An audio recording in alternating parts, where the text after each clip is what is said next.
Buenas tardes a todos. Vamos a ir dando comienzo. Si bien sigue entrando gente, vamos a empezar porque ya son 06. Mi nombre es Viviana Butman, soy uno de los socios de la empresa, así que quería dar un ingreso al webinario de hoy. Gracias a todos por haberse contactado. La idea del webinario de hoy es que sea, en principio, el primero de 3, donde vamos a ver un poco, hacer como un repaso, como un pantallazo de las bases de metrología en cuanto a sistema internacional, magnitudes, exactitud, precisión y tener claras ciertas definiciones. Van a ver que hay otras en las que todavía en este webinario no nos vamos a meter, como es tolerancia, certidumbre, alguito va a hablar Hernán, pero la idea es que después sigan otros dos, que van a ser el 26 de agosto, donde vamos a profundizar un poco más en tolerancia, también se va a volver a hablar de exactitud, probablemente también algo de incertidumbre, para hacer énfasis en que tengan herramientas a la hora de elegir instrumentos de medición. Y luego otro, que será el 23 de septiembre, donde ya se va a hablar de evaluación de conformidad. Entonces, el objetivo que nosotros tenemos es capacitar a los usuarios de equipos de medición, que son quienes tienen que tomar decisiones cuando compran equipos, cuando seleccionan un proveedor de calibración, cuando toman decisiones en cuanto a qué equipos les sirve para medir determinada magnitud en determinados procesos, según la tolerancia que tenga ese proceso, y que son quienes reciben después los certificados de calibración y tienen que ver qué hacen con ese documento, para qué lo usan, cómo lo toman, y también decidir, cuando solicitan una calibración, decidir qué puntos necesitan, qué incertidumbre necesitan, la frecuencia de calibración. Entonces, nuestro objetivo es ayudar a los usuarios a que puedan entender y esto un poquito mejor y tomar las mejores decisiones a la hora de cumplir sus tareas. Así que ahora vamos a dar inicio. Los dejo con Hernán Zapata, que es nuestro director técnico, y empezamos la presentación. Espero que la disfruten. Muchísimas gracias, Viviana, por la introducción, la verdad que muy amable. Y bueno, voy a empezar a presentar la pantalla. Avísenme cualquier cosa si no se ve.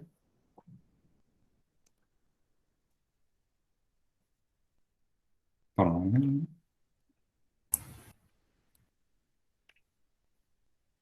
¿Se ve bien? ¿Se ve fuerte y claro?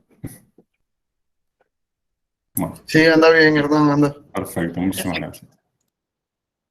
Bueno, la idea es, como comentó Viviana, es un poco dar la introducción a lo que es la metrología, todo lo que ella abarca. Es una introducción, o sea, hay muchos conceptos que se pueden desarrollar muchísimo más, por supuesto, pero la idea es dar un pantallazo general de todo y que tengan un marco para después poder desarrollar los temas que necesiten, ¿no?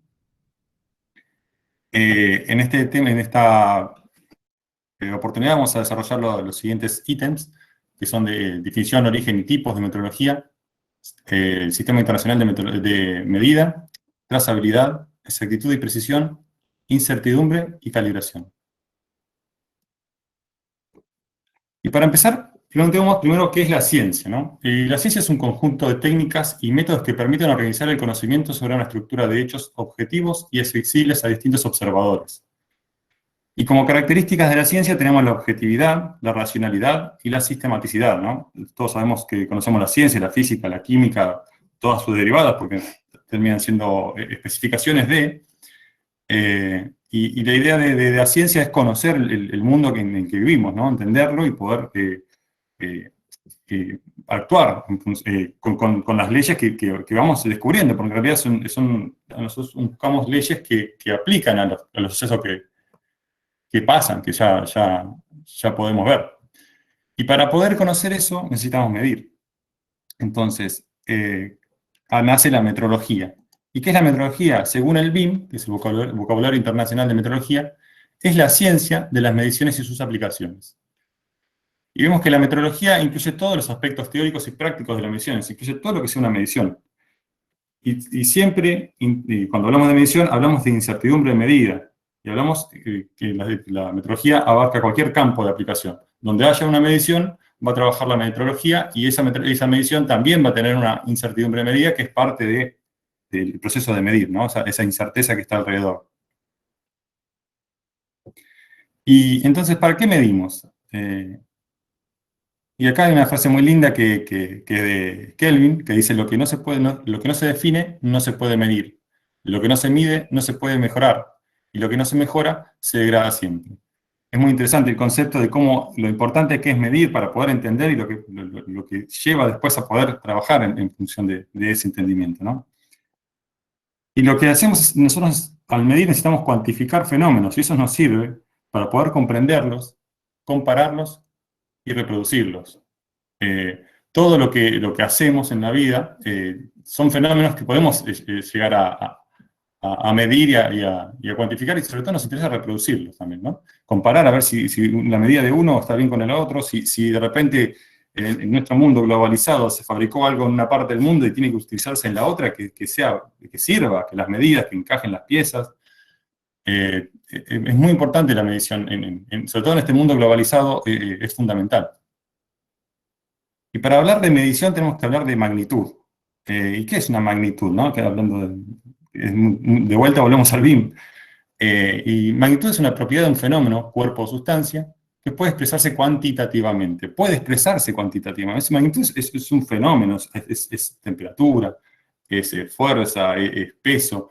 Esa es una magnitud. Por eso cuando vimos ese hermoso video de presentación que para mí fue un estreno, la verdad que me encantó, vimos que la descripción arriba eran nombres de magnitudes, frecuencia, eléctrica, tiempo, son cosas que nosotros vamos a medir, ¿no? Después, de una vez que las medimos, le asignamos un número y una referencia, una unidad, ¿no? La física trabaja así, nosotros tenemos un número y una unidad que caracteriza ese número, ¿no? A esa medida, a esa magnitud. Y es donde viene la definición de medición. Otra vez apelamos al BIM. Yo insisto mucho con el BIM, perdonen que tal vez sea muy reiterativo, porque acá es donde todos los conceptos terminan también de una manera, es un vocabulario, ¿no? Pero terminan cerrándose en este documento del BIM, ¿no? Y la definición de medición es un proceso que consiste en obtener experimentalmente uno o varios valores que pueden atribuirse razonablemente a una magnitud. Y tenemos ejemplos de medición en la vida típica. Tenemos, por ejemplo, bueno, en deporte, el salto en largo. Tenemos la preparación de café irlandés, una receta donde vemos acá, ahí vemos magnitudes como la masa, el volumen. Después vemos, bueno, la masa otra vez, en la típica, todo el mundo alguna vez se ha pesado. Son tan importantes las medidas que incluso nos dominan en la parte económica, ¿no? El oro, ni hablar, antes se empezó con la sal, ahora el oro, después el billete, pero siempre estuvo la medida ahí. Nos aplican en cosas comunes, como prepararse un té, influye el volumen, la temperatura, la cantidad, si querés medir la cantidad de agua que tenés, la masa. Y son importantes determinarlas porque no es lo mismo tener conciencia de una medida que de otra, ¿no? Por ejemplo, un huevo, tranquilamente, no es lo mismo hacerlo un minuto que hacerlo 15 minutos. Esto en el ámbito más hogareño, si se quiere, más general, pero pasando a la industria tenemos mediciones dimensionales, tenemos mediciones de volumen, tenemos mediciones de masa, hay medidas materializadas de masa también, ¿por qué no? Medimos temperatura, medimos tiempo, medimos un montón de cosas. Existe caudal, existe, bueno, eléctrica, hay millones de mediciones, frecuencia, tensión. Hay muchas medidas y todas son muy útiles y por supuesto nos importa conocerlas, ¿no? para algo medimos. Bueno, y para empezar un poco a darnos un sentido de dónde viene todo esto, el origen de la metrología empezó desde el principio, desde que el hombre empezó a ver el entorno y entenderlo, ¿no? Las personas empezaban a modificar el entorno y lo comparaban con su propio cuerpo. Decían, ¿cuán largo es algo? Bueno, tantos brazos. Nos pasa a nosotros mismos, cuando de repente no tenemos una regla y terminamos usando las manos, ¿no? Así empezó el hombre, viendo de una manera antropométrica, ¿no? Usando su propio, las partes conocidas que tiene, que es su propio cuerpo, ¿no? Ese fue, en un principio se empezó así. Con el tiempo, como hay muchas personas diferentes, fue mutando y empezaron a elegir determinadas personas. Entonces ya, de alguna manera, como que eran más constantes, ya no variaba de si era una persona alta o bajita, sino que ya había un referente y usaban ese referente. Pero, de vuelta, seguía siendo una persona, y en este caso el ejemplo que está acá es el del faraón, que le medían el cúbito del faraón, pero claro, cambiaba de faraón y la medida cambiaba. Ya no era tan útil. Entonces, la tendencia, esto es como un degradé, ¿no? Fue cambiando a pasar etapas, a una etapa donde el mundo, el ser humano, quiso unificar las medidas para que sean más constantes, ¿no? Hubo varios intentos de unificación de medidas. Por ejemplo, en el caso del metro lo habían definido como una distancia entre ciudades, entre el Ecuador y el polo. Hasta que llegamos a una etapa ya más, por supuesto, con la globalización, con el avance de la ciencia, la ingeniería, a una etapa donde ya necesitamos medidas bastante más definidas, ¿no? Y esas etapas que estamos ahora, donde existe un sistema de medida que ya está definido y hay un organismo que se encarga de eso, ¿no? Mirando otro aspecto de la metrología, que no tiene que ver también, podemos diferenciarla en tres grandes tipos.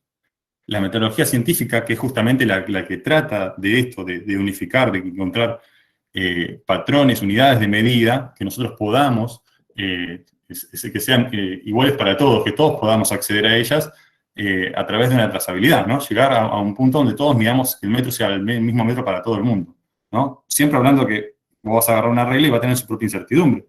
Eh, pero el valor donde está ese metro que está marcado en la regla va a tener una cadena donde va a llegar a la definición del metro, y esa es la idea de la metodología científica, de generar esas unidades de medida, ¿no? Es el sistema internacional de medida. Después tenemos lo que es la metrología industrial, que tranquilamente es la que trabaja en el día a día, en las fábricas, en cualquier industria, en cualquier producción de valor. Nosotros generamos cosas y para generarlas generalmente hacemos procesos que muchas veces tienen que ser medidos.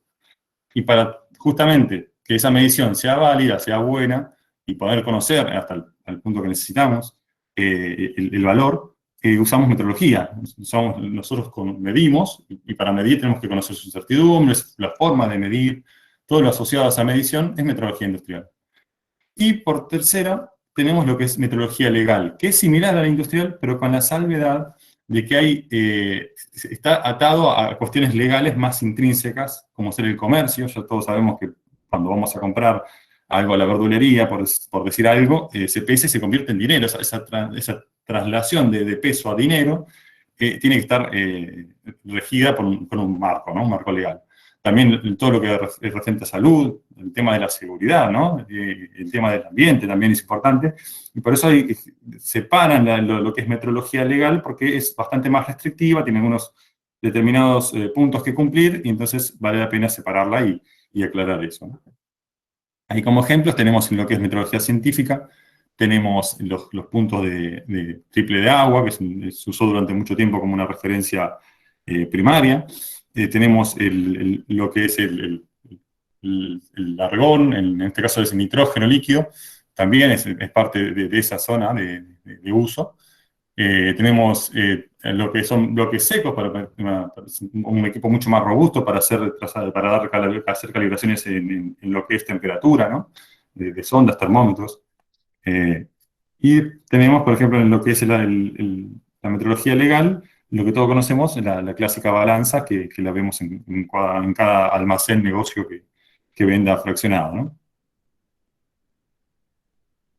Pasando al segundo contenido, hablando justamente del Sistema Internacional de Medida, Esto, si bien el intento de unificar viene desde hace mucho tiempo, incluso antes que esto, hay un hito muy importante que es el 20 de mayo de 1975, donde por eso el Día de la Metrología es el 20 de mayo, el Día del Metrólogo, donde varios países se reúnen, entre ellos Argentina, y firman un tratado internacional al que se conoció como Convención del Metro.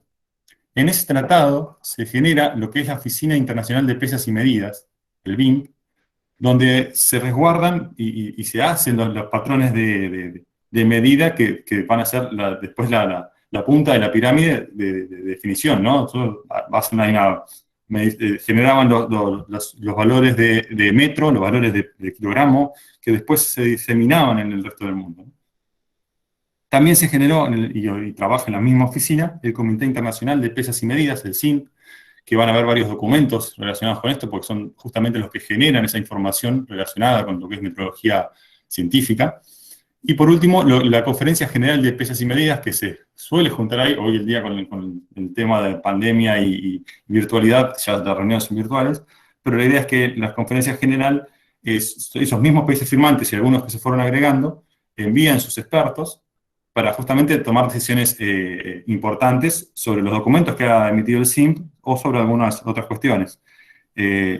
Pensemos que todo esto está sobre todo basado en definir el sistema internacional de medida, ¿no? La idea es justamente que todos hablemos el mismo idioma. Cuando hablamos de un metro, todos sepamos qué es el metro, ¿no? Y de dónde viene, y cuál es el metro.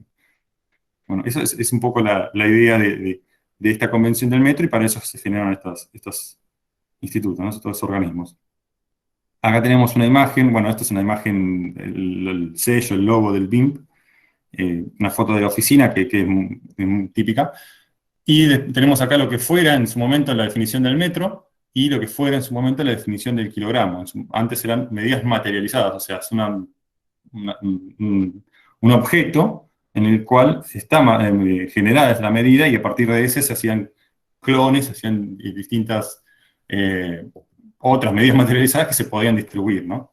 Pero siempre partían de un origen. Esto se usaba hasta no hace mucho, ¿no? Hoy en día el sistema internacional cambió en 2019, está basado en constantes universales de la física, ¿no?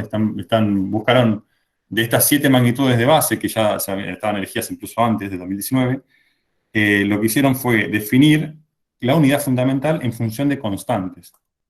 Ahí vemos como el clásico logo del sistema internacional, tenemos cada unidad definida y dentro de ese círculo, una forma mnemotécnica de acordarse, las constantes que generan ese valor, ¿no? Entonces, la ventaja de esto es que ya estamos pasando de una cosa materializada a una cosa más relacionada con la cuántica, ¿no? Con la física cuántica, que ya estamos contando frecuencias, contando fenómenos que pueden ser reproducidos en cualquier parte del mundo, ¿no? Esa es un poco la idea, que sea más abierto, más plural, ¿no? Y acá vemos una pequeña relación entre las mismas unidades, cómo se van diseminando entre ellas, ¿no? Como el tiempo es fundamental porque ayuda a diseminar en todas las demás, ¿no? Acá vemos que el mol está, por ejemplo, separado porque ya es por definición. Esas magnitudes, a partir de esas magnitudes se diseminan todas las demás, ¿no? Esa es la idea. Por eso son 7. Seguimos con lo que es trazabilidad, y volviendo al sistema internacional de medida, la idea es justamente atarse a él, ¿no? El BIM define trazabilidad como una propiedad, como la propiedad de un resultado de medición por el cual se puede relacionarse con una referencia mediante una cadena ininterrumpida y documentada de calibraciones, cada una de las cuales contribuye a la incertidumbre de medición. ¿Qué significa esto? Que nosotros queremos llegar al sistema internacional de medida, y para eso calibramos, que ahí por fin aparece la palabra calibración, que justamente es eso, es comparar algo contra otra cosa para poder ir escalando y llegar al sistema internacional de medida, a esa definición del metro, por ejemplo. Y habla de documentada porque es necesario que esto suceda y que haya un respaldo detrás de, ¿no? Y como siempre aparece lo que es incertidumbre de medición. Sabemos que toda medición tiene una incertidumbre. Medir no es un número, es un entorno, es un algo, una nube, que nosotros tenemos que definir como cuánto es esa nube. Entonces, lo que se hace es se habla de un valor y con una incertidumbre que lo caracteriza. Entonces, a medida que vamos bajando en esa cadena, vamos agrandando la incertidumbre, porque a medida que vamos midiendo, vamos viendo más componentes que ahora vamos a ver. Y esta es la clásica pirámide de trazabilidad. Tenemos el sistema internacional en la punta, por supuesto. El BIM, que fue y todavía es importante en lo que es la diseminación, ¿no?, de este sistema. Los grupos regionales, que son aglomeraciones de institutos nacionales de metrología de cada país, que se juntan en grupos para poder hacer comparaciones, llevar esas tareas más fácil, porque imagínense que si hay un error en medida entre un punto y otro, entre una zona del planeta y otra, es un problema. Entonces lo que hacen es, se agrupan y hacen comparaciones entre ellos para poder estar seguros de cómo están midiendo.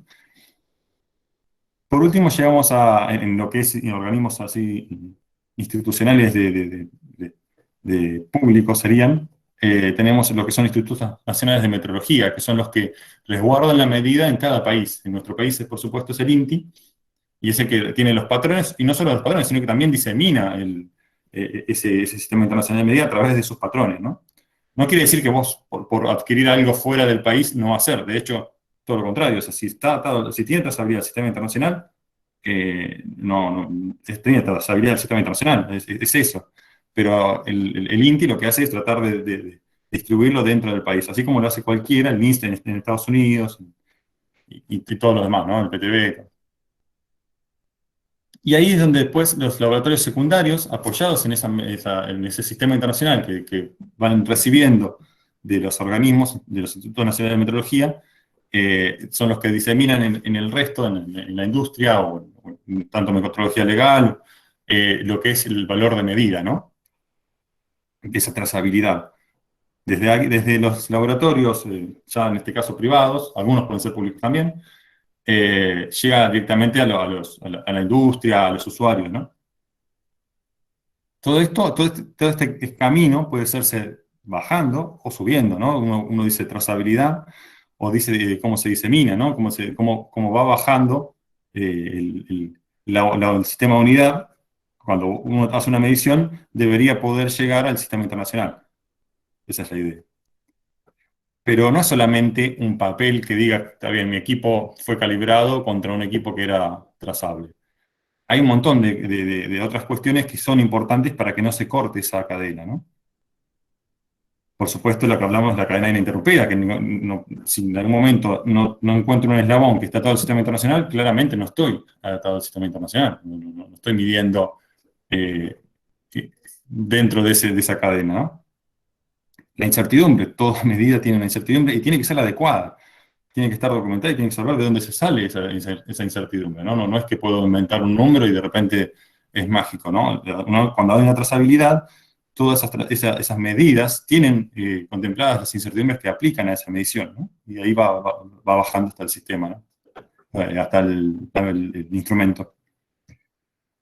Hay un procedimiento de medida documentado, por lo mismo, es necesario que cuando uno genera tenga un método definido. La competencia técnica reconocida de las personas que ejecutan, o el organismo que ejecuta esa medición. Y por supuesto, bueno, que todo esto sea referido al sistema internacional. Y por último, aparecen lo que son intervalos de calibración, en 3 calibraciones. Yo si calibro un instrumento en los años 80 y hasta hoy no lo toqué, probablemente ese instrumento ya no esté en las mismas condiciones que cuando yo lo calibré. Entonces es importante ese tiempo. Y ese tiempo no es infinito, o sea, va a tener que estar determinado y va a tener que ser apropiado para el tipo de instrumento o patrón, medida materializada que sea, ¿no? El tiempo dependerá de un montón de cosas, de cómo se degrada, cómo se mantiene, del uso que se le dé. Bueno, todo esto está mencionado en la guía ILAC P10, y todo esto también tiene que ver hay una norma que es la ISO 17025, que da un marco de cómo hacer las calibraciones y los ensayos, ¿no? Que garantiza, siguiendo esa norma, garantiza que todo esto se cumpla. Y no solo eso, sino algunas otras consideraciones, es bastante preventiva, es una guía para poder hacer las mediciones adecuadamente, ¿no? De ahí es lo que viene también la competencia técnica. para comprobar la competencia técnica, uno debería trabajar bajo 17025 y en lo posible estar reconocido por un organismo para que alguien confirme de tercera parte de que uno está trabajando adecuadamente bajo ese marco, ¿no? Hasta ahora hablamos de trazabilidad, pero hablamos del sistema internacional, existe un valor definido del metro, decimos que es el valor verdadero, o es el que asumimos como el valor único y mágico donde el metro existe, es eso. Bueno, a partir de ahí, nosotros tenemos que ir bajando y llegar a nuestro instrumento. Entonces, definamos lo que es valor verdadero. Y es un concepto teórico, ¿no? Un concepto teórico que se define o por un valor teórico, un valor asignado, o un valor consensuado. Una vez que está el valor verdadero que existe, nosotros es muy difícil conocerlo en la práctica, ¿no? En la realidad, cuando uno mide tiene un montón de incertezas alrededor, así que es muy difícil determinar cuál es el valor verdadero, ¿no?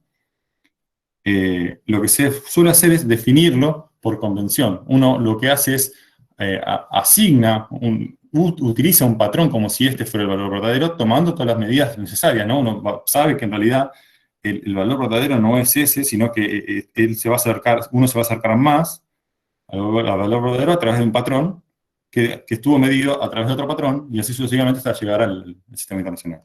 Entonces nosotros usamos el valor verdadero asignado del patrón, ¿no? Podemos llamarlo también valor de referencia, nosotros consideramos que ese es el valor verdadero, aunque sabemos que en realidad no lo es. Pero vamos a creerle que ese es el valor más cercano al verdadero que tenemos. Y con esa definición de que existe un valor que nosotros vamos a considerar verdadero, sabiendo que no es, pero lo vamos a considerar porque es lo mejor que tenemos para pensar que es el valor verdadero, podemos definir lo que es error. Y ahí es donde viene la diferencia entre lo que mide lo que estoy midiendo y el valor verdadero, ¿no? Ahí esa diferencia le llamamos error. Ahora bien, el error tiene varias componentes, no es únicamente la diferencia ya está, porque en realidad hay un montón de cosas que afectan a la medición. Hay errores que son sistemáticos y errores que son aleatorios, y la conjunción de esos dos es lo que me da el error de resultado. Como error sistemático tenemos un error que se mantiene constante, que es previsible, que se puede llegar a corregir, que a veces es de causas conocidas, a veces desconocidas, pero conociendo el valor verdadero y el valor medido, puedo determinarlo y corregirlo, ¿no? Por ejemplo, yo tengo una medición, la repito muchas veces y siempre me da lo mismo, entonces ya sé que va corrido tanto. Ahora, distinto es el error aleatorio, donde yo no encuentro una correspondencia entre una medición y otra, varía de una manera que yo no puedo determinar. Entonces no puedo sacarme ese error aleatorio, pero sí puedo achicarlo, ¿no? Puedo acotarlo, puedo decir entre tanto y tanto más de eso no va a variar. Esa es la idea con el error aleatorio, uno quiere a minimizarlo, no va a desaparecer nunca, siempre va a haber una aleatoriedad y por eso existe la incertidumbre. Pero uno quiere, dentro de todo, tenerlo lo más chico posible y poder acotarlo, ¿no? Saber entre qué márgenes va a estar. Y acá un ejemplo de aleatoriedad, ¿no? Tengo dos medidas y no puedo determinar cuál es la componente constante de esto, ¿no? Y eso nos abre un poco el paso a lo que es exactitud y precisión. Permiso que tomo un vasito de agua, porque... Imaginemos un arquero, ¿no? Un señor que está está jugando a tirar en el blanco la flecha, y tiene la suerte de pegarle justo en el centro. Probablemente para llegar a eso, él tuvo que hacer varios intentos, ¿no? Tira la primera vez, le da bastante afuera, la segunda se acerca un poco más, y la tercera, por fin, dio en el medio. Nosotros sabemos, a simple vista, que esta medida, la última, la tercera, fue mejor que las dos anteriores. Por el solo hecho de que está más cerca del centro, ¿no? Nosotros consideramos que el centro es el lugar donde tenemos que ir, y vemos que los demás están más lejos. Entonces podríamos hablar de cualidades de este disparo. Vemos que en este caso es bueno, en este caso es malo, pero no tan malo, y este es el peor. Ahora bien, eso es con una flecha. Nosotros cuando medimos no sabemos cuál es el valor verdadero, no sabemos qué vamos a medir porque hay una incertidumbre, una aleatoriedad. Entonces es como si tiráramos un montón de flechas y cómo hacemos para cualificar toda esa medición, ¿no? Y aparece el concepto de exactitud.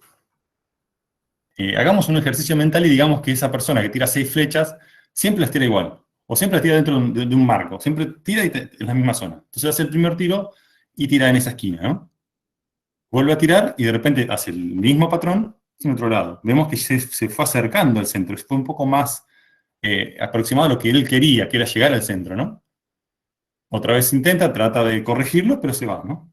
Y por último, llega y acierta esa zona de medición, esa zona de disparo, él sabe que va a estar lo más cercano posible al centro. ¿Y por qué digo lo más cercano? Este punto estuvo mejor, claramente, pero él, yo no sé si va a ser este o este, no sé. Entonces, el total de todas esas mediciones, en este caso, promedian y dan mejor en el medio.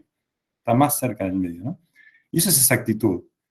En realidad, nosotros cuando medimos, no tenemos un puntito, tenemos una nube de incerteza, que por supuesto vamos a ver que en el medio va a ser más potente, más densa, ¿no? Esa nube. Entonces lo que queremos es que esta nube esté más cerca del centro. Cuando esté en el centro va a ser exacta y a medida que se va alejando va a ser menos exacta.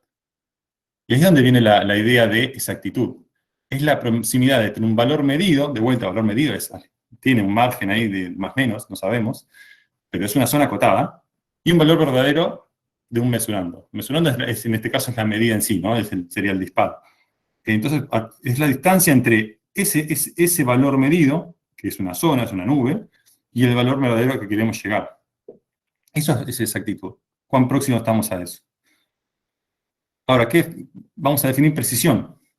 Esa misma nube, yo lo que quiero es que sea más chiquita, que achicar esa aleatoriedad, y si bien no la puedo sacar nunca, va a existir siempre, quiero que cada vez sea más chiquita, hasta el punto de que para mi uso parezca un punto, o una nube muy próxima, ¿no? En este caso, si fuera para este blanco, esta sería una buena precisión. Yo tiro y tiro siempre en esa nubecita. Comparado con este blanco, este disparo, es mucho más preciso esta posibilidad. Y ahí viene la definición de precisión, que es la proximidad entre las indicaciones o los valores medidos obtenidos en las mediciones repetidas de un mismo objeto, o de objetos similares, bajo condiciones especificadas. Básicamente yo tiro muchas veces y quiero que siempre caiga muy cerca. No quiero que se vaya dispersando, quiero que se caiga muy cerca. Eso es precisión. Eso es lo que definimos como precisión. Vale la pena aclarar, hablamos de repeticiones, vale la pena aclarar lo que es repetibilidad, que para mediciones repetidas de un mismo objeto, yo lo que quiero es que que cuando lo hago, lo repito en las mismas condiciones, exactamente las mismas, en un periodo corto de tiempo, dé el mismo resultado. O eso es lo que quiero, ¿no? Hacerlo muchas veces de la misma manera y que dé lo mismo. Esa sería la idea, ¿no? Lo hago y lo vuelvo a hacer igual y tiene que dar parecido, ¿no? Eso es la idea de repetibilidad, tiene que ser lo mismo. Ahora, reproducibilidad, uno cuando hace reproducibilidad lo que hace es varía algunas de las cosas, ¿no? Puede variar el operador, puede variar el sistema, puede variar el lugar, puede variar el tiempo. Lo que hace es quiere hacer lo mismo de otra manera y tener los mismos resultados. Está tratando de reproducir lo que fue la medida. En ese caso sería una medición, y yo hago una medición diferente, pero similar, apuntando al mismo objetivo, ¿no? Yo quiero determinar, por ejemplo, cuánto mide un termómetro. Lo puedo hacer con otro bloque tranquilamente, puede ser otro operario, puede ser el mismo método o no, pero la idea siempre es determinar cómo mide ese instrumento, ¿no? Sería la idea. Y bueno, acá hay un caso de reproducibilidad, ¿no? Ya con esos dos conceptos ya más o menos tenemos una idea de cómo es una medida, ¿no? Y eso nos va a dar un poco la entrada a lo que es incertidumbre. Hablamos de que tanto exactitud como precisión son medidas cualitativas, nos da una idea de cómo es, no nos da una cantidad, nos da una calidad. Imaginemos que tenemos una muestra, en este caso de peso, y hacemos muchas muestras, repetimos muchas veces la medición, ¿no? Tenemos acá alrededor de 500, un montón. Y vamos a ver que hay una pequeña dispersión, ¿no? Se van a ir aglomerando en una zona, pero son difusas, no va a dar siempre lo mismo, por esa misma aleatoriedad que tiene. Si bien hay un valor que vemos que sería el promedio de todo eso, hay una zona. Si este mismo gráfico lo interpretamos acumulando los valores similares, podemos ver que hay una especie de distribución, ¿no? Que se empiezan a agrupar en el medio, y a medida que se va alejando de ese medio, se va haciendo cada vez menos probable, menos cantidad de repeticiones, ¿no? En los extremos, prácticamente es nula. Y digo prácticamente porque acá apareció uno, por ejemplo. Esa es un poco la idea, ¿no? tener una forma con la estadística, con la probabilidad, sacar una conclusión de todo esto, ¿no? Ver cómo se comporta. Y es donde aparece que vemos que toda esa forma de interpretar el dato se asemeja a una campana, la típica distribución, ¿no? Y hablamos de la distribución normal cuando eso está normalizado. Si nosotros pensamos en esa probabilidad de que en el área que engloba esa curva, ¿no? Y trabajamos con eso, vemos que hay un valor central, principal, que es el máximo, que es el que prepondera entre todas esas oportunidades y es el que más chances tiene de salir. Vemos que la probabilidad es la más alta. Y al mismo tiempo podemos caracterizar cuánto se dispersa esa campana, ¿no? Con el debido estándar en este caso, porque estamos hablando de una distribución normal estandarizada, ¿no? Y al mismo tiempo, sabiendo cómo se comporta esto, podemos decir que a las 2 veces el desvío estándar, tenemos la mayor cantidad de probabilidad de que el valor salga entre esos 2 puntos. Y eso es lo que aprovecha la metodología cuando usa el factor de cobertura igual 2, ¿no? Hay otros factores, igual 3, esto sería más largo, tendrías más probabilidades, pero fíjense que con este K igual 2 ya tenés englobás gran parte de la posibilidad de que el resultado esté adentro de. Esa es la idea, por eso se usa K igual 2, porque tiene una alta probabilidad sin tener que expandirse demasiado. Y como vemos siempre, por más que corrijamos, por más que definamos el método, entreguemos el operador, siempre va a haber una incerteza, siempre hay una aleatoriedad. Será más chica, más grande, pero va a existir. Eso es algo que es propio de, ¿no? Entonces, cuando medimos, no estamos midiendo un único valor, no es solamente el valor central de esta línea, sino que estamos midiendo todas las posibilidades que están alrededor. Y por eso cuando uno entrega un resultado de medida, lo que debería entregar es el valor central de esa campana, más los tantos, más menos, que está caracterizado por esta dispersión, ¿no?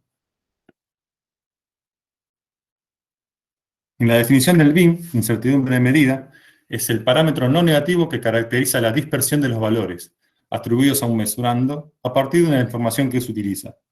Siempre la incertidumbre de medida depende de cómo fue medido, porque va a depender de muchas cosas, ahora las vamos a ver, pero yo hago 2 mediciones diferentes y probablemente la incertidumbre de medida sea diferente. Entonces siempre va a depender de cómo se utiliza la medición, a ver qué se hace, ¿no? Y es propio de esa medición, ¿no? Ni siquiera el instrumento, de esa medición. Repasando un poco esas posibles fuentes de incertidumbre, tenemos la resolución. Acá vemos distintos casos de resolución. La resolución es, para decirlo rápido, es el mínimo cambio que puede tolerar, que puede ver el equipo, ¿no? Pues en este caso el digital sería el cambio del último dígito, ¿no? Si pasa de 1 a 2, o si pasa de 0 a 5, o de 2 a 4. Entonces, en todo caso, ese pequeño escaloncito de cambio es la resolución. En los analógicos ya depende de las marcas, del tamaño de la aguja, y de cuánto pueda resolver el ojo humano, y si es entrenado o no el observador, ¿no? Pero la idea de resolución es cuánta información me puede mostrar ese instrumento, ¿no? De medida. Esa es una de las fuentes de incertidumbre. Otra es la misma muestra. Vimos que hay una variación y eso me va a dar una función de distribución y eso me da una aleatoriedad que va a ser propia de la incertidumbre, ¿no? O sea, me va a aportar a la incerteza de eso. Después tenemos lo que son las condiciones ambientales. Sabemos que todo está sujeto a cambios. La temperatura, por ejemplo, altera las longitudes de las cosas, altera los componentes electrónicos, altera la presión, el volumen, todo lo que está alrededor está sometido por la temperatura, pero no solo por la temperatura, sino que la humedad, la presión misma, son cosas que van cambiando, ¿no? que pueden alterar. Mismo, no sé, vibraciones pueden alterar la medida. O sea, depende de todo un entorno alrededor que nos pueden dar una incerteza también.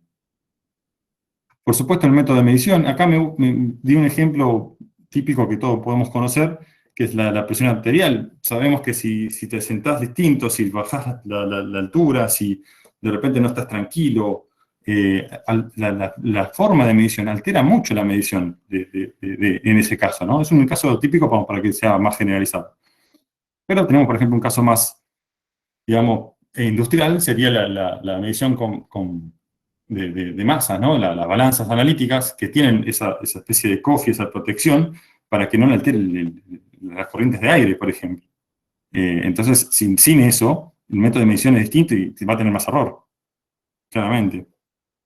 Y después, hablando del operario, tenemos acá, por ejemplo, donde el operario puede, si bien acá lo que estamos marcando es que está ahí, son formas mal y formas bien de hacerlo, no hay un gris. El operario puede pararse en medio y de repente no está tan centrado al nivel de medición. Entonces, hay también una incerteza, hay una pequeña variación que también va a afectar, ¿no? Obvio que mientras mejor esté entrenado el operario y mientras más tenga en cuenta estas cosas, va a mejorar su medida, ¿no? Y va a tratar de minimizar ese efecto. Pero hay una aleatoriedad asignada a eso, va a existir. Entonces tenemos fuentes que son propias del instrumento, la resolución, por ejemplo, propias de la muestra, algunas son parte del operario, otras son del método de medición, y existen también de condiciones ambientales. En realidad yo podría agarrar cualquier medida que realice y analizar las posibilidades de variación de los fenómenos que le atribuyen. O sea, de repente podría separarlo en las condiciones ambientales, lo podría separar en temperatura, en humedad, podría pensar en el instrumento o en el operario, distintas fuentes que alteren el resultado. Pero esto es un poco generalizando, ¿no? Cada uno debería hacer un análisis similar de la medida que va a hacer. Cuando hablamos de incertidumbre, todas estas fuentes están caracterizadas por una forma de distribución de probabilidad, ¿no? Cada una tiene su forma de aportar incertidumbre. Y entonces lo que vamos a desarrollar ahora son los tipos de distribuciones que están afectadas a eso. Existen, por ejemplo, lo que es tipo A, que son los componentes que se evalúan por métodos estadísticos. La muestra, por ejemplo, es el clásico ejemplo, y nos va a dar como resultado una distribución normal, ya lo vimos, y va a tener su propia característica, ¿no? Después tenemos las tipo B, que ya no son por métodos estadísticos, vienen de otras fuentes de información. Por ejemplo, la especificación del patrón, del instrumento, de lo que estamos usando, la resolución misma. Hay un montón de fuentes diferentes que no tienen distribuciones normales, o sí, pero no son propias de la medición que estamos haciendo, ¿no? Acá vemos, por ejemplo, incertidumbre expandida, distribución rectangular. Esto tranquilamente podría ser la calibración de un equipo que tiene que ver con esta medición, ¿no? En el caso de calibraciones o en el caso de, no sé, que tengo que medir algo que depende de la temperatura y yo medí la temperatura y ese equipo está calibrado. O sea, hay fuentes que vienen del lado de tipo B que pueden tener algunas de estas distribuciones. Y todas ellas, de vuelta sumadas, van a llegar al resultado de medida, ¿no? Con cada una con su tipo de distribución. Que así se van a combinar teniendo en cuenta el tipo de distribución que tiene. Y por último llegamos a calibración. No es casualidad que lleguemos al último a calibración y que pasemos por todo esto, porque la idea es que incertidumbre no tiene que ver con calibración. O sea, no es solo de calibración. Nosotros cuando medimos tenemos incertidumbre. Calibración es un caso particular de medición donde uno lo compara al equipo contra un patrón mejor para poder saber cómo está midiendo en esas condiciones, ¿no? Ahora lo vamos a ver, pero la idea es que todo lo que hablamos anteriormente tiene que ver con la medición en sí. También de calibración, pero no solo de calibración. Y la definición del BIM para calibración es una operación que bajo condiciones especificadas, y ahí estamos hablando de condiciones ambientales, determinado procedimiento, etc., establece una relación entre los valores y sus incertidumbres de medida asociadas obtenidas a partir de los patrones de medida y las correspondientes indicaciones con sus incertidumbres asociadas. Acá estamos hablando de un patrón y de algo que medimos, ¿no? Cada uno va a tener esa incertidumbre. Y ahí es donde yo las comparo. Esa es la gracia, ¿no? De calibración. Nosotros queremos saber si eso está midiendo bien, y para eso lo comparamos contra algo que nosotros creemos que es valor verdadero, o lo asignamos como valor verdadero, para poder conocer cuál es su error y determinar su incerteza alrededor, ¿no? En una segunda etapa, utiliza toda esa información para establecer una relación. Y con eso es lo que armamos, lo que termina siendo un certificado de calibración, puede ser una curva, puede ser una tabla, pero lo que uno recibe de esa calibración es justamente el resultado de una comparación. Una comparación de un instrumento, de un elemento de medida, contra otro. Y digo mejor, justamente ahora lo vamos a explicar, pero justamente la idea es poder determinar cómo mide el instrumento. Si yo le asigno variables de incertidumbre más grandes que la de él, o de la que yo creo que puede tener él, probablemente esa medida tenga una incertidumbre gigante, pero poca de esa incertidumbre va a ser culpa del instrumento. Ahora lo desarrollamos mejor. Yo tengo entonces una balanza en la cual quiero, por ejemplo, conocer cómo mide, y para eso uso unos patrones, que vamos a usar una medida materializada, unas masas, ¿no? Esas patrones. Y las pongo para poder conocer. Y eso me da un resultado. El valor de referencia, que para mí yo lo voy a considerar valor verdadero, que va a ser la pesa, y el resultado de la indicación, que considero va a ser el centro, con una dispersión alrededor. Que no va a ser solo la de la muestra, acordémonos, ¿no?, que hay un montón de componentes de incertidumbre que van a terminar dando un resultado, ¿no? Entonces yo tengo cualitativamente la exactitud, que en este caso va a haber un error, y cualitativamente la precisión, me está dando una incertidumbre, ¿no? Yo voy a poder acotar acá. Pero vemos cómo el concepto de exactitud y precisión aparecen, ¿no?, nuevamente. Son cualitativos, y nosotros lo que queremos es la cantidad. Queremos el error, o corrección, depende del signo, y queremos la incertidumbre, cuánto se abre esa medida, comparándolo contra un patrón. Esa es la idea de calibración. Y cuando hablamos de calibración, también va a haber fuente de incertidumbre, porque como también es una medición que incluye dos valores, el de referencia y el valor que estoy comprobando, entonces voy a tener más fuentes, ¿no? Voy a tener las mismas propias del instrumento, como hablamos antes, la resolución de la muestra, que nos va a terminar dando un resultado de esa variación de esa muestra, ¿no?, que va a aportar incertidumbre a la incertidumbre total. Después tenemos las variaciones de las condiciones ambientales otra vez. El método de medición también va a aportar, por supuesto, el operario, y también aparece el patrón, que también tiene su propia resolución, tiene su propia muestra, y puede tener, acá es un tema de selección, cómo uno elige, cómo atribuye ese patrón. Uno puede involucrar lo que es la calibración de ese patrón, lo que es la especificación de ese patrón, o la incertidumbre de uso de ese patrón. Sea cual sea, probablemente la de uso es más grande que la de especificación, y la especificación es más grande que la de calibración, ¿no? Porque para eso uno se va cubriendo, va haciendo tolerancias también propias de los patrones, ¿no? Pero cualquiera de estas tres, uno va a elegir una que va a caracterizar la forma de medir de ese patrón, que va a estar involucrada en la medición que hice cuando comparé el patrón contra el instrumento bajo prueba. Entonces, volviendo al diagrama ese de espinas, lo que voy a tener, además de estas 5 que ya vimos, va a ser todo lo que agrega el patrón y la muestra del patrón, porque si el patrón de repente lo usé muchas veces, también va a tener su propia variabilidad y también puede llegar a aportar. Ahora, ¿por qué yo decía que el patrón debería ser mejor? Igual esto da para más largo, pero resumiéndolo rápido, si yo quiero conocer cómo se comporta el instrumento, lo que yo necesito es que las demás componentes sean chiquitas comparadas con las que puede dar este, para poder conocer sobre todo estas. Siempre van a existir estas, no van a desaparecer.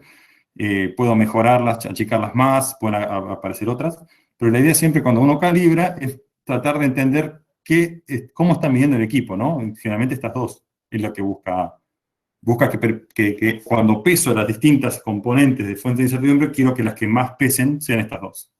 Esa es la idea de calibración, por eso uno busca un patrón mejor que el instrumento que está calibrando, ¿no? Y ahora, ¿para qué calibramos? Entonces, todo esto, ¿para qué lo hacemos? Y lo hacemos para poder medir. Nosotros calibramos para saber que nuestro instrumento mide. Entonces la pregunta no es para qué calibramos. Lo importante es saber para qué medimos, ¿no? Entonces, sabiendo para qué medimos, conociendo las características de nuestra medición, nosotros podemos buscar un instrumento adecuado para poder medirlo y podemos compararlo para estar atado al sistema internacional de medida para saber cómo mide él también y ahí poder usarlo. Entonces calibramos para poder medir, para que nuestro instrumento sirva al propósito que tiene, ¿no? Esa es la idea. Y entonces acá aparece algo que es muy interesante, es justamente la incertidumbre de uso. Yo la mencioné cuando hablaba de patrón. Y para llegar a eso, vamos a hablar primero de la incertidumbre de trazabilidad del patrón. Imagínense que yo tengo mi pesa, por ejemplo, el ejemplo que habíamos visto, y esa pesa también fue calibrada y también fue contrastada contra otra pesa mejor a través de un método de medición, de comparación de masas, etcétera, que todo eso va a tener una incertidumbre, que en realidad también va a seguir subiendo hasta el Sistema Internacional de Medida, pero dejémoslo acá. La incertidumbre de la trazabilidad del patrón va a ser parte de esa medición, de ese certificado de calibración que tiene el patrón. Después tengo la incertidumbre del patrón calibrado, o sea, yo lo calibré, a esa pesa la calibraron en determinadas condiciones, ¿no? Esa pesa, ese patrón va a tener una incertidumbre de calibración. Que a su vez, cuando calibre el equipo, voy a conseguir no solo la del patrón, sino que voy a tener otras condiciones, como vimos, que también va a terminar siendo más grande la incertidumbre de calibración del equipo que estoy calibrando yo, ¿no? De mi equipo que mandé a calibrar. Siempre por la muestra, por la resolución, por todo eso, y sobre todo teniendo en cuenta que lo que yo quiero es que pese la muestra y la resolución, así a grandes rasgos, siempre va a ser más grande. Entonces la idea es que siempre va creciendo esa incertidumbre. Pero no termina acá, porque yo el equipo lo mandé a calibrar, pero lo calibraron en determinadas circunstancias, con determinada temperatura, con tal método, a una situación acotada, ¿no? Entonces, el tiempo pasa, el equipo se expone a cosas, se usa en condiciones diferentes, tiene un montón de aleatoriedades alrededor que hacen que su incertidumbre de medición del equipo no sea la misma que la de calibración. Y eso dependerá, bueno, perdón, se me escapó un aro, y eso dependerá de cómo miramos, cómo se da el equipo, cómo lo cuidamos, etc. Hay un montón de condiciones para saber cómo mide ese equipo, ¿no? Fuera de la calibración en sí, que es un momento de medición específico en unas condiciones determinadas. El equipo fuera de esa calibración va a medir de determinada manera, ¿no? Y después tenemos una incertidumbre de uso, que va por encima del equipo. Es mayor que la del equipo. ¿Por qué? Imagínense que yo tengo un calibre. Y el calibre lo calibraron a 25, a 20 más o menos 2 grados centígrados, en una condición perfecta, de mucha estabilidad. Bueno, yo ese equipo, sí, una vez que está calibrado, lo voy a usar varias veces. Puede ser que la incertidumbre sea mayor, justamente por eso el uso normal, está fuera de las condiciones, etc. Pero después voy a medir algo que ese algo que estoy midiendo, en realidad, también varía con la temperatura de la pieza que estoy midiendo, por ejemplo. Entonces, no solo ya por fuera del equipo, la medición, cuando yo mido, hay una incertidumbre que está asociada a esa propia medición. Entonces, cuando yo medí en ese momento con ese calibre que tenía esta incertidumbre, de repente puede que consiga un resultado con mayor incertidumbre, porque de repente la pieza estaba a distinta temperatura que el calibre. Hay un montón de condiciones que analizar y es propio de cada medición. Uno debería conocer la medición y qué afecta a esa medición para poder determinar si cuánto afecta, y eso es lo importante, cuánto afecta, poder caracterizarlo, decir mucho o poco, si es mucho lo puedo acotar, si es poco lo puedo despreciar, tal vez para mi uso, no sé, dependerá de cada medición. Pero es importante saber que la incertidumbre de uso no es la de calibración, y no es que yo por calibrar un equipo contra un super patrón, el equipo va a ser super. O sea, hay unas consecuencias propias de las mediciones, de la vida de la medición, de los fenómenos que estamos midiendo, que van agregando, y lo importante sería conocer todas esas posibles fuentes, ¿no? Y determinarlas. Por último, vamos a pasar a lo que es confirmación meteorológica, que tiene un poco que ver con lo que vimos recién, y es justamente, nosotros empezamos al revés, vamos a empezar pensando en el proceso de medición. Yo tengo que medir algo, ¿no? En mi industria estoy haciendo algo, necesito medir. Para medir, primero tengo que definir cómo voy a medir, qué voy a medir, qué márgenes necesito, qué calidad, qué rangos. Y para eso, una vez que tengo esos requisitos meteorológicos que los defino, con eso voy a poder ir a buscar un instrumento. Busco dentro de las especificaciones de lo que haya disponible en el mercado, algo que esté acorde a lo que yo necesito, y adquiero un equipo de medición individual. Estos son especificaciones del fabricante de un mundo de equipos que tiene ese modelo, ¿no? Ahora, yo de ese mundo, yo compré uno solo, un único, que se comporta como individuo. Hasta ahí perfecto, yo ya adquirí un equipo, eso simplificando en grandes rasgos. Después en los próximos webinarios vamos a ver un poco más de eso. Yo adquirí un equipo, ahora quiero saber si ese equipo, este individuo, me sirve para lo que yo lo quiero usar, mi proceso de medición. Entonces, lo primero que hago es calibrarlo. ¿Para qué? Para atarlo al sistema internacional y para ver cómo está midiendo en este instante o en ese instante de calibración bajo esas condiciones. Y por supuesto, como hablamos, la resolución es importante para la calibración, el rango va a influir en la calibración, el tiempo de respuesta del equipo va a influir en la calibración. Así que todo eso va a ser parte de cómo es el equipo, ¿no? Y eso, de esa calibración vamos a tener un resultado. Van a ser las características meteorológicas de ese equipo, la incertidumbre de calibración, su corrección y el estado de calibración, que me refiero a lo que es el tiempo, ¿no? Uno calibró, en este momento está calibrado hace, no sé, 2 meses, o está calibrado hace 5 años. No es lo mismo, claramente, porque dependerá del equipo, de vuelta, es todo un análisis también de ver la frecuencia de calibración, pero claramente no es infinita. Con toda esa información, yo tengo que realizar una verificación metrológica. ¿Y qué significa una verificación metrológica? Me tengo que fijar si está dentro de los requisitos que yo planteé. Si con ese resultado de calibración, con todos estos datos, ¿cumple lo que yo estoy esperando? Esa es la pregunta, ¿no? Y ahí es donde puede ser que cumpla o que no cumpla, o sea, tranquilamente. Si cumple, estamos perfectos, lo puedo usar para mi proceso de medición. Ahora, si no cumple, ¿qué hago? Y ahí tengo que tomar una decisión. Que la decisión puede ser, o lo reparo o ajusto, puede ser ambas, o lo doy de baja. Tal vez, de esa decisión yo tomo que pudiéndose repararse y ajustarse, lo doy de baja, o puede ser que no, digo, dependerá de cada sistema de calidad, ¿no? Si lo reparo y ajusto, perfecto, vuelve a calibrarse. Esa sería la idea. Yo un equipo que está reparado o ajustado, que considero que está funcional, otra vez, como cambió su forma de medir, su resultado, tengo que volver a examinarlo y hacer de vuelta el circuito. Y por último, si yo de repente ese equipo lo considero fuera de baja, ya sea porque no es reparable, no es ajustable, o al revés, yo digo, bueno, este equipo la verdad no me gustó cómo lo estaba midiendo, no es confiable, lo doy de baja y consigo uno que sea confiable. Podría ser también, son decisiones propias del sistema de calidad, cada uno evaluará el riesgo y tomará su decisión. Este cuadrito, así muy sintetizado de todo lo que es la vida de la confirmación meteorológica de un equipo, es lo que vamos a explorar en estos webinarios, ¿no? La idea sería, bueno, hoy arrancamos un poco dando conceptos generales, después sería ir por esa rama de arriba que vimos al principio, que es justamente la selección de instrumentos, hablando de requisito meteorológico, qué instrumentos, lo que tengo que ver en un instrumento al momento de seleccionar equipos, ¿no? Y después tenemos lo que es evaluación de conformidad, es justamente esa verificación. Yo tengo los resultados de una calibración y quiero saber si está dentro o no de lo que yo espero. Y ahí hay cuestiones que tener en cuenta, sobre todo atribuyéndole la incertidumbre a esa decisión, ¿no? Porque si nos olvidamos de la incertidumbre, todo es muy cómodo, pero tenemos riesgos asociados a olvidarnos de la incertidumbre. Y en el caso de decir, bueno, voy a considerar la incertidumbre, ¿cómo la considero?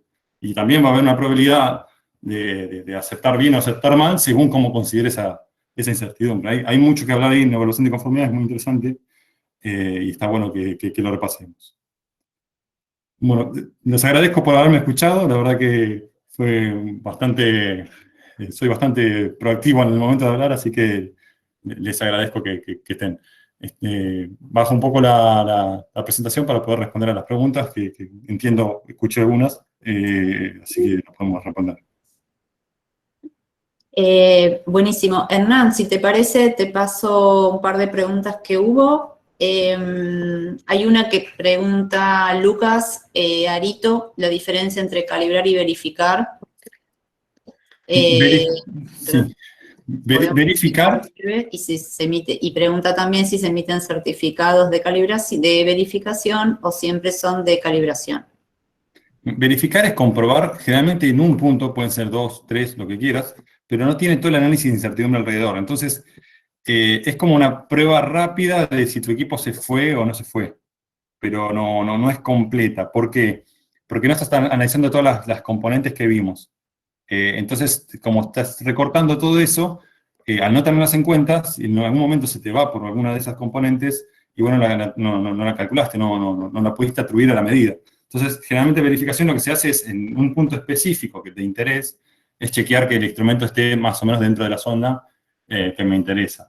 No te serviría para una comprobación metrológica, por ejemplo. Es como para es un intermedio entre dos calibraciones, por ejemplo. Ahí te puede servir como para una muestra corta de que no se fue, básicamente, pero eso no quiere decir que estén viendo bien. Siempre lo mejor es una calibración. Carolina Albornoz pregunta, ¿cómo tomo dentro de los criterios de aceptación cuando mando a calibrar, utilizan un patrón de referencia que tiene un valor mucho menor al que yo necesito calibrar?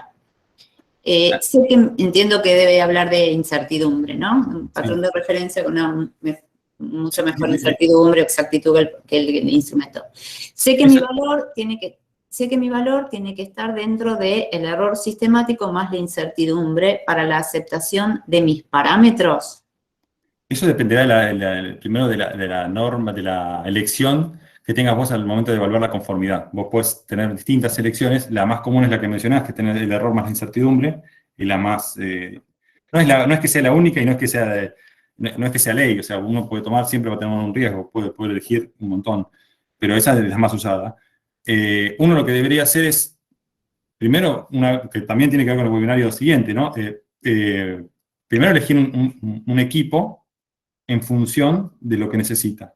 Pero también saber que va a necesitar una calibración para ese equipo y ver qué incertidumbres te ofrece el mercado. Porque si vos de repente te compras un equipo buenísimo, pero nadie lo puede calibrar porque es demasiado bueno, la incertidumbre de calibración de tu equipo va a ser mala. O sea, entonces, cuando vos quieras hacer la evaluación de conformidad, lo que te va a estar tirando afuera es justamente eso. Entonces, es una relación ahí de compromiso, ¿no? Uno tiene que elegir un equipo y elegir también la incertidumbre. Y con eso va a tener que elegir el proveedor. Entonces, tiene que conocer eso, ¿no? Y cuando piden la calibración, pedirla con la incertidumbre más baja, sobre todo teniendo en cuenta eso, de que no te deje afuera al momento de evaluarlo la incertidumbre, porque sería una pena. Vamos a responder una última. ¿Es conveniente realizar una curva de ajuste a un instrumento recién calibrado si al realizar la confirmación metrológica no cumple en algunos puntos? Eso depende en realidad del usuario, ¿no? Uno siempre trata de dejar el equipo dentro de especificaciones, que el fabricante lo fabricó para eso, ¿no? Para que cumpla con determinado margen, que es lo que te da el manual.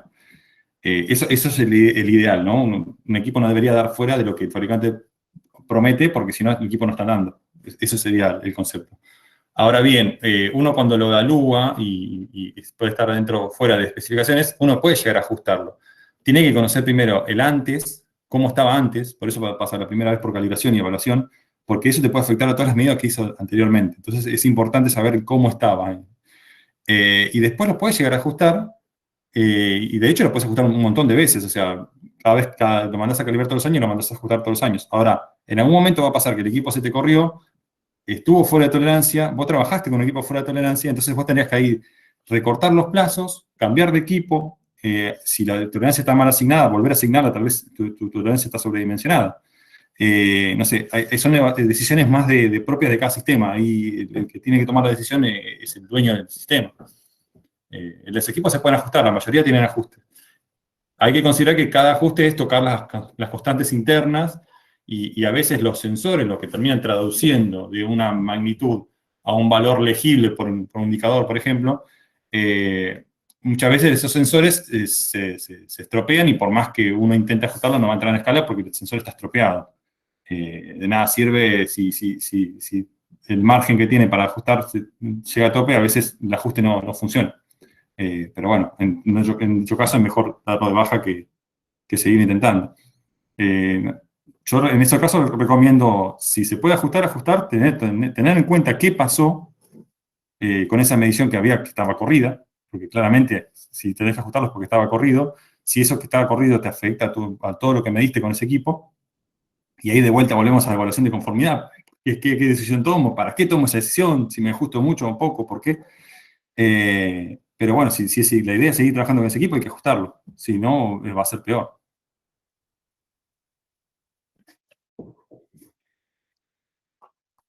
No sé si hay alguna otra pregunta o quedó claro Sí, vamos a dar cierre acá. En realidad me quedaron dos, hay una, la verdad es que no sé bien a qué se estaría refiriendo Lina, que dice quién determina los métodos de calibración empleados por un laboratorio. Sí, en realidad eso depende de cada laboratorio, define.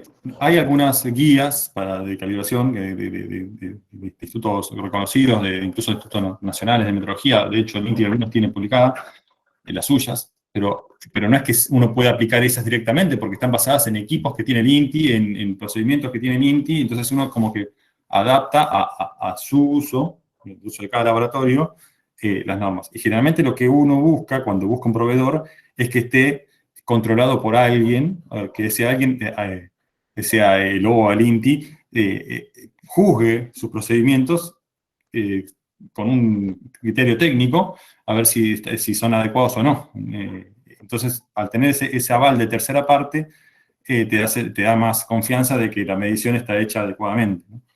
Si no, podría ser uno mismo. Pasa que para ser uno mismo uno tendría que ser experto en el tema también. Entonces, estás medio condicionado a conseguir un experto para que pueda hacer una auditoría y justificar que ese procedimiento sea el adecuado para esa medida. Hay algunas, de vuelta, guías para hacerlo, pero no es que uno puede usar, como en el caso de ensayos, a rajatabla una norma para calibrar. Hay hay algunos casos donde sí, la mayoría no. Lo que termina siendo es una adaptación de. Bueno, y por último, nos sugieren que incorporemos el concepto de histéresis en los próximos webinarios para saber qué hacer con ese dato. Es una sugerencia que, por supuesto, vamos a tomar. Sí, eso entra más. La histéresis depende mucho de la magnitud. Ahora, en una cosa tan genérica, a veces es muy difícil. Pero sí, va a estar incluido en los webinarios.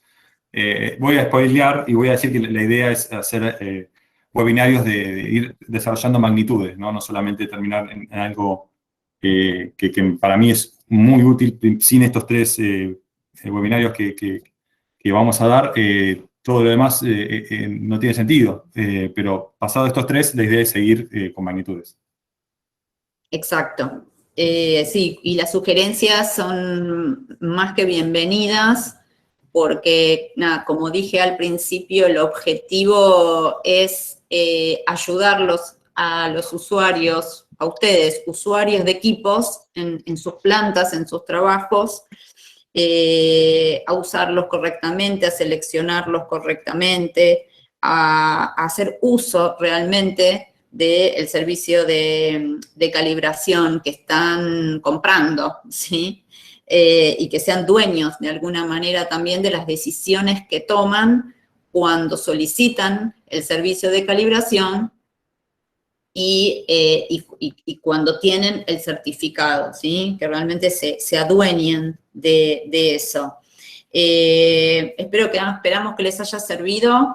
Muy bueno, Hernán. Te felicito, a mí por lo menos me encantó. Esperamos que les haya servido, que haya cumplido su objetivo y los esperamos en los próximos, así continuamos este proceso. Muchísimas gracias, buenas tardes a todos, que terminen bien la semana. Chao, muchas gracias a todos.